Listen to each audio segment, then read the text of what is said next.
चाहे जितना दुख पड़े प्यारे, किसी से मत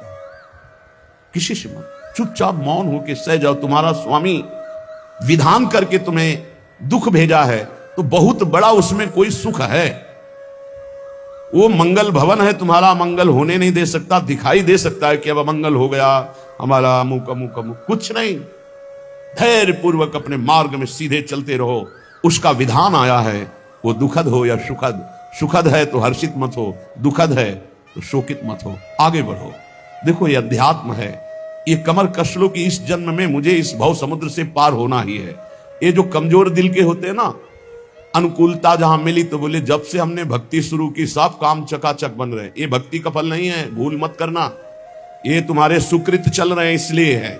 और जिस दिन दुष्कृत का फल आएगा उस दिन भक्ति करते हुए भी कदम रखना मुश्किल हो जाएगा। पग पग पर तुम्हें दुख मिलेगा। इस सिद्धांत को समझ लीजिए तो कभी आप निराश नहीं होंगे, शूरवीर होकर आगे बढ़ते रहेंगे। जो हमारी भक्ति है नई फसल है, और इस फसल की जो आनंद वृत्ति है वो भगवदानंद है, ज्ञानानंद है, अखंडानंद है, प्रेमानंद है। वो ये भोगानंद नहीं है, विषयानंद नहीं कि भगवान की बड़ी कृपा जो चाहो वो भोग मिल गए। ये सुकृतों के फल है। ये सुकृत और दुष्कृत दोनों को यही नष्ट कर दो और निकल चलो भगवान की परम धाम में, जहां नित्य सेवा सुख का आनंद सहचर्या ले रही है।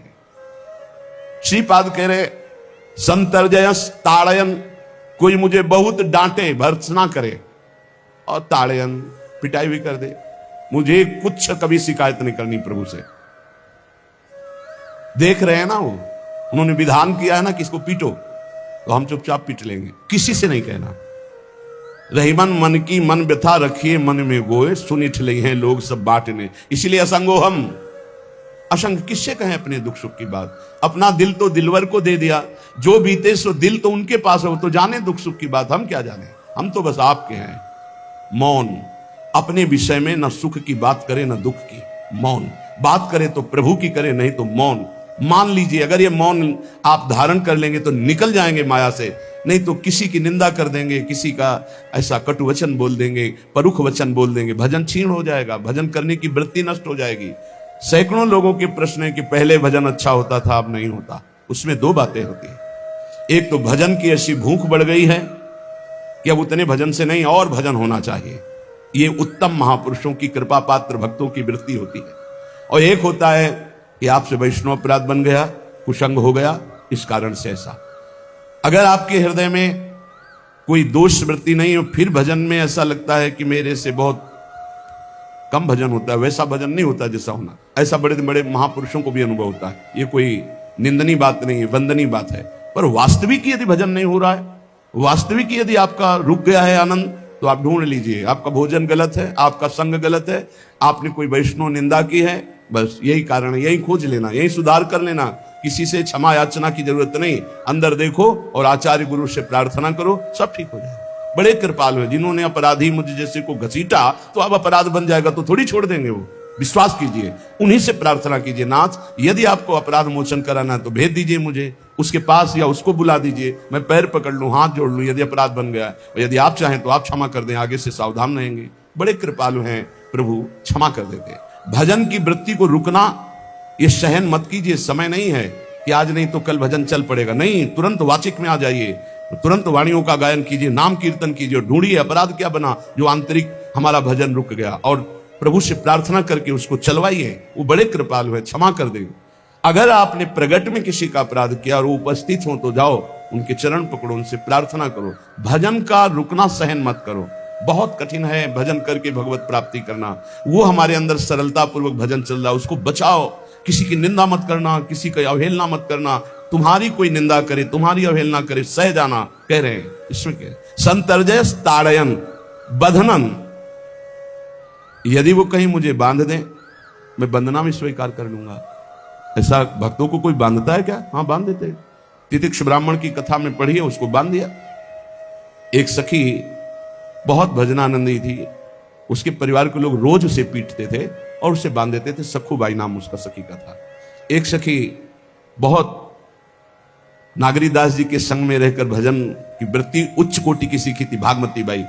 उनके पति ही उनके ऊपर सैया लगाकर नई नवीन रानी के साथ बैठते हुए सब पिटाई करते, इतना कष्ट देते, पर वो उच्च कोटि की ऐसी महान भक्ता, परम सिद्ध बरसाने के जो वास करने वाले अपने नागरीदास जी थे, हरिवंश महाप्रभु के शरणागत, उनके सत्संग से ऐसी उच्च कोटि की दशा प्राप्त हुई, उसे कोई फर्क नहीं पड़ा। उसके कष्ट देने के लिए उसके ऊपर शैया लगाते, राजा थे, और नवीन रानी के साथ उसके ऊपर बैठते, उपद्रव करते, मारते पीटते, लेकिन वो सम रहती। संतर्जयस ताड़यन बधनन, शांत, वो देख रहा है, बस तुमको यही सोचना, वो देख रहा है, मेरा स्वामी देख रहा है, वो देखते हुए मौन है ना, वो चाह रहा है ना, तो तेरा किया मीठा लगे, बस बात समझ लो। इतना तो बहुत बड़ी वस्तु प्राप्त होगी, बहुत बड़ी। एक मिट्टी जब कुम्हार को अर्पित हो जाती है तो पीट पीट कर एक छोटा राई भर भी दाना नहीं रहने देता, क्योंकि राई भर भी अगर दाना रहा वहीं से मटकी फूट जाएगी, राई भर भी अहंकार रहा वहीं से भक्ति रस निकल जाएगा। पीट पीट के उसको एकदम बराबर, फिर भी चैन नहीं, जल डाल के रौंदा, फिर भी चैन नहीं, हाथों से मल कर अपने अनुसार बनाया, फिर चाक पे चढ़ाया, जो चाहा आकार दिया, सूर्य के ताप में तपाया, फिर उसको दहकते हुए आवे के बीच में रख के पकाया, फिर उसमें रस रखने लायक क्षमता आ गई उस मिट्टी में। ऐसे ही हम जब संत महापुरुषों को, श्री भगवान को समर्पित होते हैं तो ये सब होगा। रस रखने लायक हृदय तभी होता है जब आवे में तपता है, इसलिए तैयार रहो। तभी नागरीदास जी ने कहा, बड़ो ही कठिन है भजन ढिक डरिबो। एक सूरवीर योद्धा की तरह जैसे उसके अंग घाव से युक्त होते हैं, वो कदम पीछे नहीं आगे ही बढ़ाता है, ऐसे भजनानंदी चाहिए।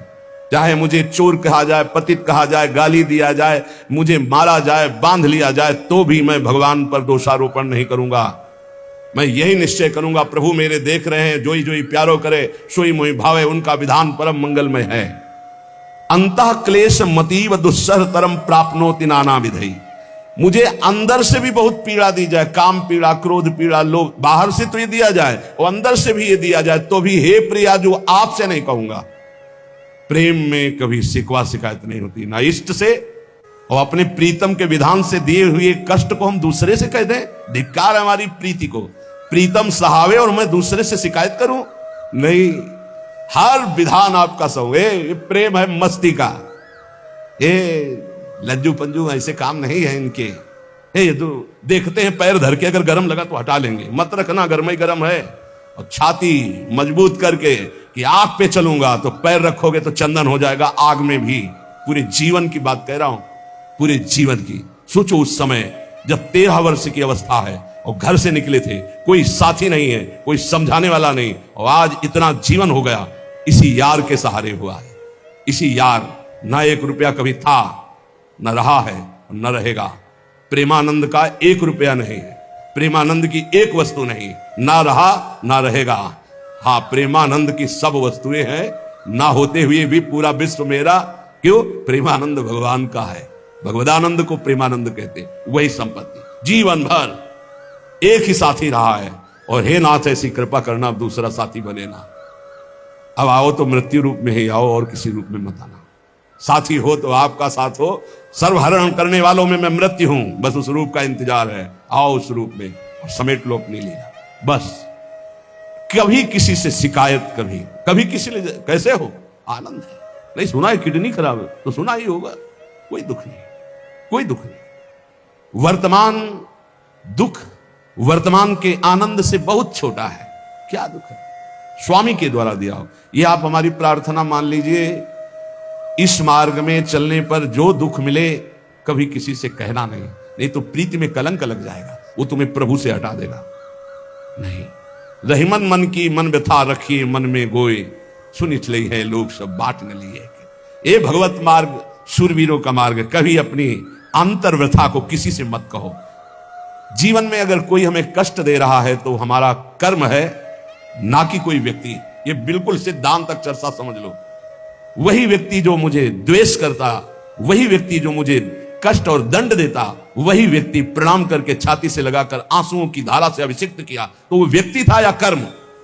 जब कर्म भोग हो गया तो वही हृदय से लगा के अश्रुधारा से क्षमा कीजिए, बहुत ऐसा नहीं, आप तो बड़ी कृपा की। व्यक्ति कभी कष्ट नहीं देता, मेरा कर्म उसके ऊपर सवार होकर मुझे दंड देता, इसलिए मैं किससे कहूं? अपनी जबान से दांत कट जाए तो किससे कहूं?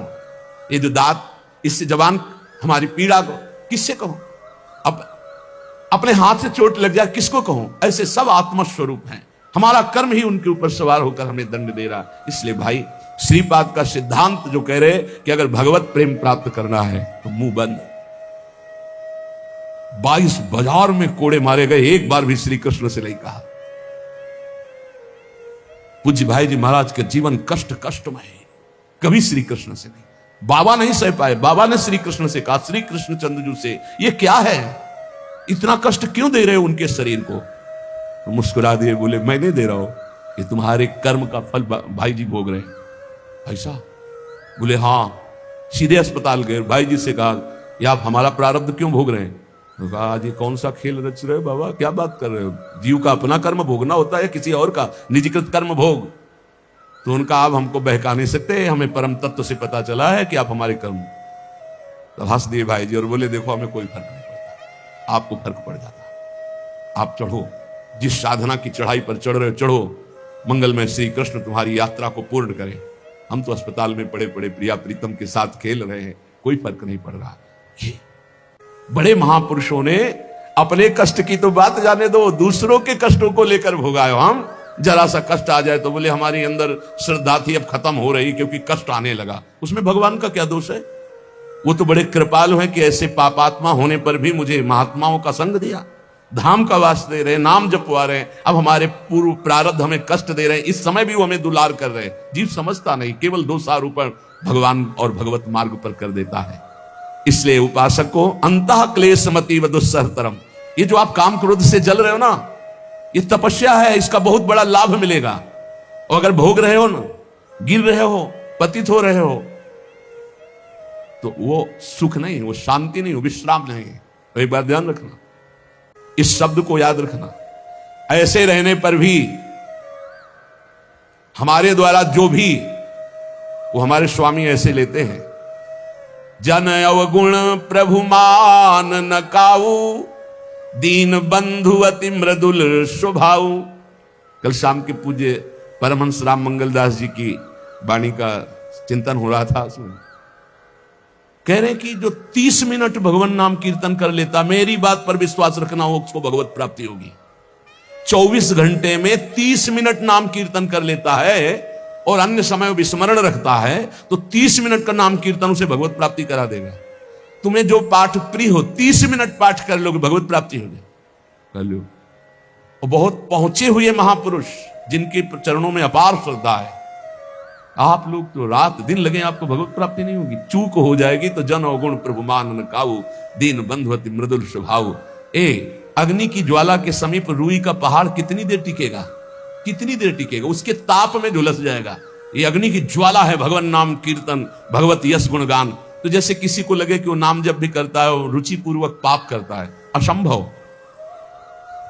नाम जापक रुचि पूर्वक पाप कर ही नहीं सकता, उसका हृदय जलेगा। पक्का आप जप करके देख लीजिए, आप जप कीजिए नाम और फिर आपसे पाप जब बनेगा तो आप फिर हालत अपनी देख लीजिएगा, बार बार हृदय जलेगा, नहीं नहीं नहीं।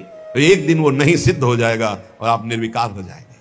इसलिए अंतः क्लेश, अगर बुद्धि मति वो अति अंदर क्लेश आ रहा है, कभी काम आ रहा है, कभी क्रोध आ रहा है, कभी लोभ आ रहा है, कभी मोह आ रहा है, ये आता रहेगा जब तक भगवत साक्षात्कार नहीं होगा। ऐसा मत समझो कि 2-4 महीने जब करेंगे तो हम सिद्ध हो जाएंगे, ये आता रहेगा। ये बहुत भागवतिक शक्ति से संपन्न है विकार, कोई साधारण नहीं है कि तुम माला जपोगे वो नहीं आएगा, माला जपते समय ही आएगा वो। ये भागवतिक शक्ति से संपन्न, काम क्रोध लोभ मोह तब त्रिभुवन को परास्त कर रहे हैं। ये भगवान के पावर से शक्तिमान है। तुम्हारा अहंकार जब गलित हो जाएगा तो इनका आना ही बंद हो जाएगा। जब तक अहंकार रहेगा तब तक ये आते रहेंगे। तो जो तुम्हारे अंदर जलन हो रही, मत कहो किसी से, सह जाओ, यही तपस्या हो जाएगी, यही भगवान की प्राप्ति का हेतु हो जाएगा। प्रभु के लिए थोड़ा कष्ट सहकर आप आगे बढ़कर देखिए वो कितना आपको प्यार देते हैं। यही कष्ट सहना है, आंतरिक विकारों को सहना, बाहरी प्रहारों को सहना, कभी किसी से ना कहना, ये भक्तों का स्वभाव। मौन, इसीलिए वाणी से मौन, कुछ ना बोलना। हमने एक संत भगवान को देखा, 22-23 वर्ष पहले वृंदावन में कच्चा मार्ग था, एक बोरा रखते थे ऐसे, पागलों जैसा भेष था। तो जब रात्रि के 11 बजे वापस यमुना किनारे से प्रसाद पा के यमुना किनारे गए, यमुना किनारे से जब लौटते थे तो उनको देखते थे अकेले वो बैठे, उनकी मुद्रा देख के लगता था भगवदानंद में डूबे हुए। नजदीक बैठे, बोरा उठाया, चल दिया। अमित पीछा छोड़ने वाले थे नहीं पीछे, तो उनका क्या बात है, क्यों पीछे? अब संत वेश हमारा भी तो मर्यादा से ही बोलेंगे, वो कुछ नहीं, केवल जानना चाहते हैं आपको। तो कालीदह की इधर एक तमाल का पेड़, जो श्वेत रंग का एक वो वृक्ष है, उसका मुझे नाम नहीं याद आ, गुलर जैसा, और वो तमाल में लिपटा हुआ अब भी है। दाहिनी तरफ है ये जो खाली जगह पड़ी ऊंची, जो अपने दाहिनी तरफ बर्फ फैक्ट्री के आगे जाते हैं, उसी के नीचे बैठे। तो हमने पूछा, आपकी स्थिति देखकर मुझे लगता है आप हर समय भगवदानंद में डूबे रहते हैं। तो जब लगता है तो प्रश्न क्यों करते हैं? हमको आपकी वेशभूषा देखकर। तो बोले, जगत से बचने के लिए ये वेशभूषा है।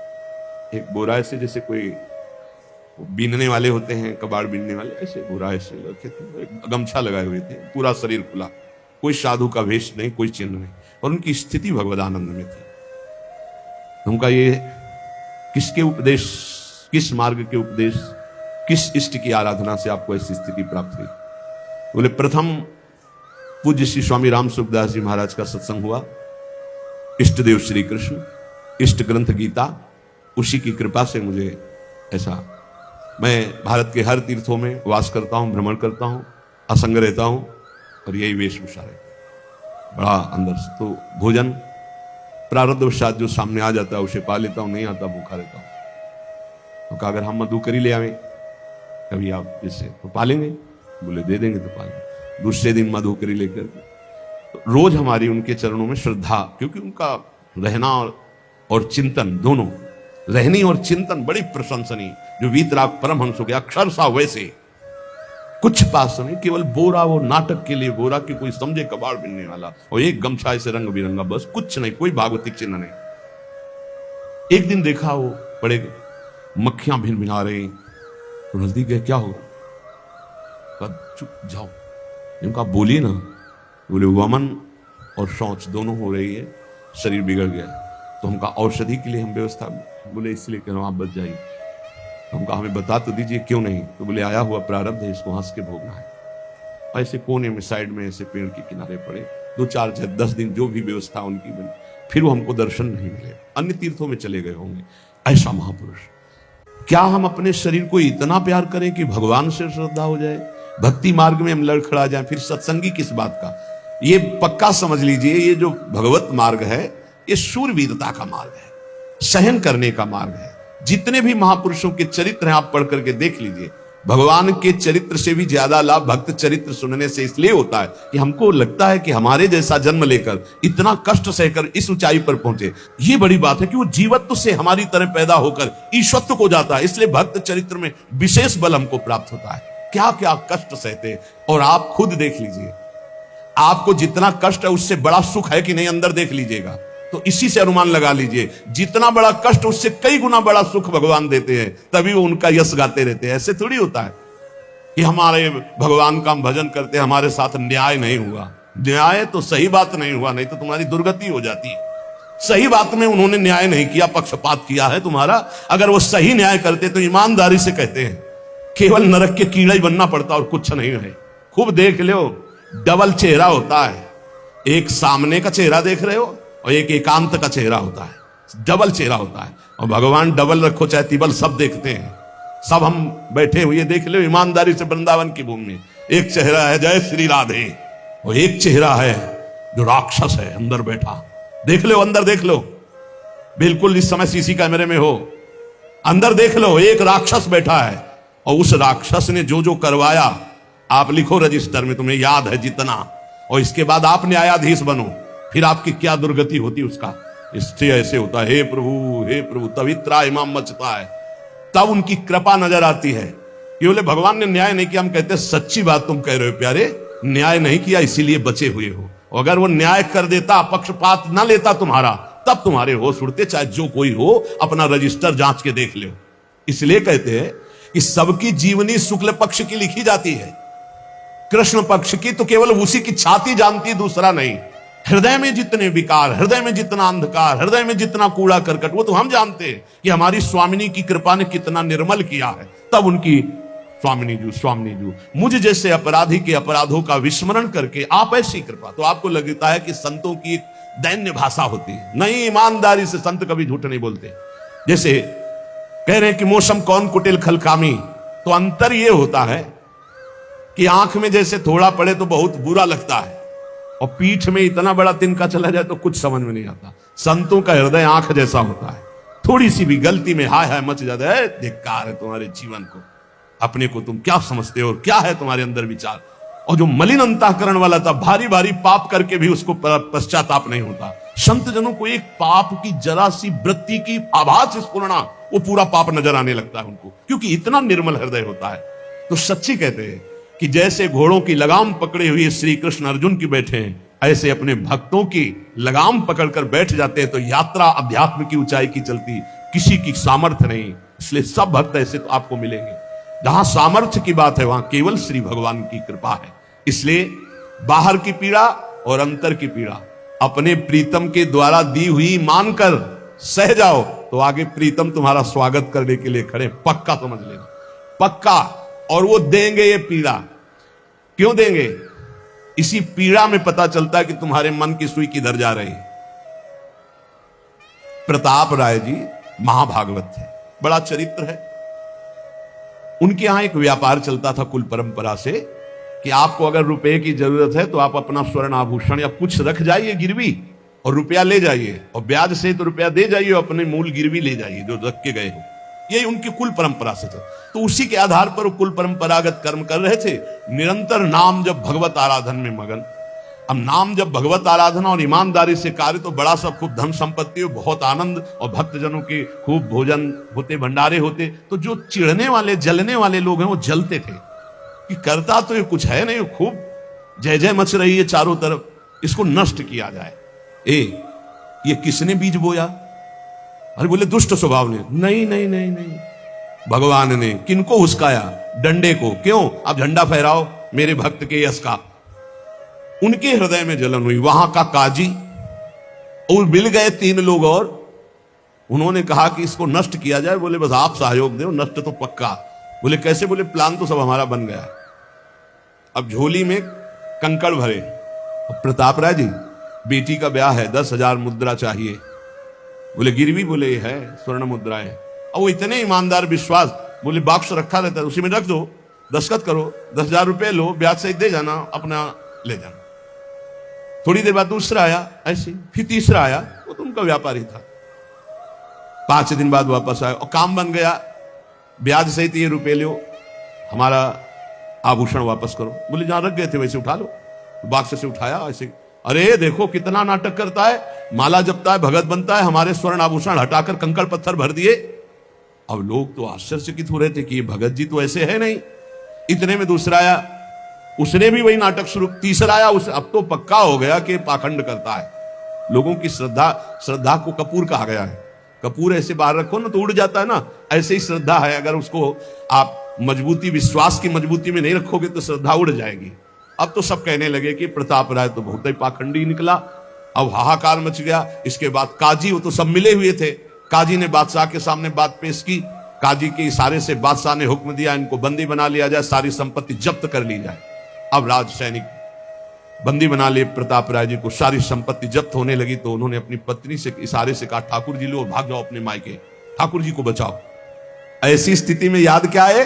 ठाकुर जी को बचाओ, उनका भोग राग चलता रहेगा, हम तो जेल में कष्ट भोग लेंगे। ऐसा ही हुआ। वो पीछे की खिड़की से अपने ठाकुर जी को लेकर सब तहस नहस हो गया। मलेच्छ सेना साहब नष्ट भ्रष्ट कर दिया, बंदी बनाया, उनको ले गए, जेल में डाल दिया। कुछ लोगों ने कहा कि महाराज अभी ठाकुर जी अष्ट धातु के हैं, बहुत महंगे हैं, उनकी पत्नी इसीलिए लेके भाग गई है। मायके से पत्नी को भी बंदी बनाया, ठाकुर जी को भी संपत्ति के रूप में जब्त किया, और जहां संपत्ति थी वहां गोदाम में ठाकुर जी को ऐसे जैसे संपत्ति डाल दी वैसे डाल। जब पत्नी नजदीक हथकड़ी बेड़ियों के सहित, और वो तब एकांत जब हुए तो उनका प्रभु आज तक मैंने कभी आपसे मांगा नहीं और कोई शिकायत नहीं की, बस एक कष्ट है इस समय कि आपको गोदाम में डाल दिया गया है। हम प्राणों से अधिक आपको प्यार करते हैं और आपको भोग नहीं लगेगा, आपकी सेवा नहीं होगी, ये हम बर्दाश्त नहीं करेंगे। प्रभु कुछ उपाय करो जिससे आपकी सेवा, अगर हमें ये पता भी चल जाएगा कि आपको भोग लग रहा है तो आजीवन हम पति पत्नी को जेल में रखो, मुझे कोई कष्ट नहीं। प्रभु ये सब कुछ हुआ, मुझे कोई कष्ट नहीं, आपको भोग नहीं लगेगा, इस बात से मैं जीवित नहीं रह पाऊंगा। भगवान देर थोड़ी लगी युगल सरकार गलवैया दिए हुए, क्योंकि इस स्थिति में भी तुम्हें मेरी चिंता है, तुम्हें अपने अपमान की, अपनी संपत्ति जब्त की, अपने जेल की, दुख की कोई चिंता नहीं, मेरी चिंता है। वही साक्षात्कार हुआ। अब तत्काल, अब वो तो चाबी बदलने वाले हैं ना। ज्ञानी मूढ़ न कोय, जस जय का रघुपत करे तस ताही क्षण होए, बोले बिहस महेश तब ज्ञानी मूढ़ न कोय। उस वहां का जमींदार जो था, उसने कहा ऐसा हो ही नहीं सकता, यह सब गलत है, पाखंड रचा गया है प्रताप राय जी के प्रति। बादशाह के सामने विरोध प्रकट कर दिया, नहीं सही जानकारी जांच हो। बादशाह ने उन तीनों को बुलाया और कहा फांसी पे चढ़ा देंगे यदि सही नहीं बोलोगे। सही सही बोल दिया कि उसमें सोना तो रखा ही नहीं था, कंकड़ रखे थे। काजी की ये सब बात थी। काजी को दंड दिया गया, तीनों को बंदी बना लिया गया, प्रताप राय जी को पूरा नुकसान सहित सब अर्थ दिया गया और बड़ा सम्मान किया गया। फिर जीवन, ये घटनाएं भक्तों के जीवन में आती है, किस लिए? भगवत साक्षात्कार करा दी। भगवत साक्षात्कार जेल में प्रताप राय और उनकी पत्नी को हुआ। इसलिए उपासक को कितनी भी परिस्थिति कष्ट की आवे, वो तुम्हारे आनंद का वर्धन करने वाले बनेगी, विश्वास रख लीजिए। बस किसी से सहयोग मत मांगना और किसी को अपनी बात मत कहना। प्रताप राय जी ने किसी से भी नहीं कहा, कुछ भी नहीं बोले, केवल प्रभु से कहा कि आपकी सेवा अगर हमको कान में सुनने को मिल जाएगी कि आपका भोग लग रहा है तो मुझे कोई कष्ट नहीं होगा, लेकिन ये मैं नहीं सह पाऊंगा कि आप गोदाम में से, क्योंकि मैं जीवन भर आपको दुलार करता रहा हूं प्रभु। अब